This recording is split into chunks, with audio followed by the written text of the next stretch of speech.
Hello, in this video we're going to do some utility maximization when we're dealing with three goods in the utility function. So here's the setup. A person's utility equals x squared times y times z.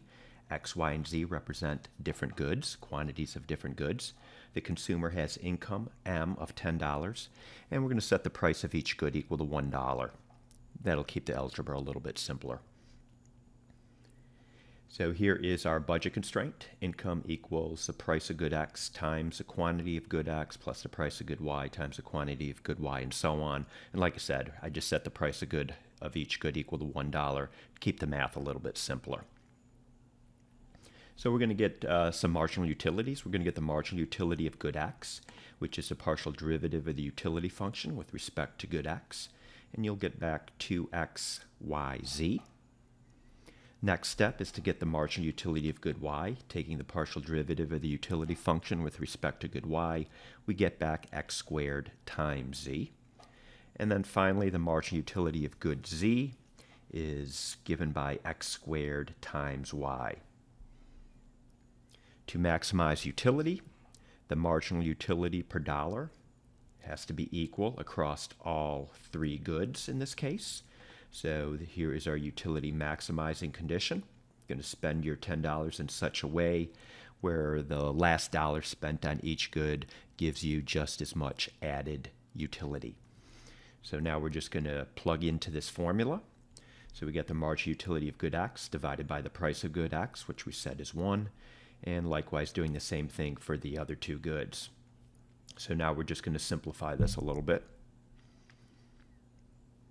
So just rewriting that last equation, but since we're dividing through by 1, just going to lose all the 1's here, and we have this. I put it in different colors so you can help follow the steps. So the first thing I'm going to do is I'm going to take this 2x, y, z and set that equal to the middle term here, or the middle terms. And we're going to divide through by z. So after doing that, we lose the z terms. And then dividing through by x, this x squared will just become x, so x equals 2y. Next step I'm going to take this middle terms here and set it equal to the far right of the equation. And I'm going to simplify that. You'll notice the x squareds will cancel, so z equals y. And then since z equals y, we could also write that x equals 2z. Okay, so x equals 2y, and since z equals y, we can write x equals 2z. Next step is to rewrite our budget constraint. So from the first slide, the consumer's budget constraint is given as follows, and now we're going to make a series of substitutions into this budget constraint. So for x here, since x equals 2y, I'm going to replace that x with 2y. I'm not going to do anything with the y, okay, so leave that alone. But we know z equals y, so since z equals y, I'm going to set this last term over here equal to y, and now we got one equation and one unknown.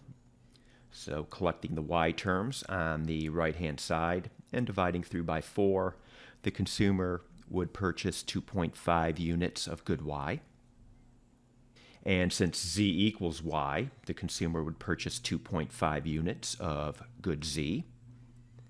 And for x, since x equals 2y or 2z, x will equal 2 times 2.5 or 5. The consumer will purchase 5 units of good x. And that is our utility maximizing consumption bundle. Okay, I hope you found this video helpful.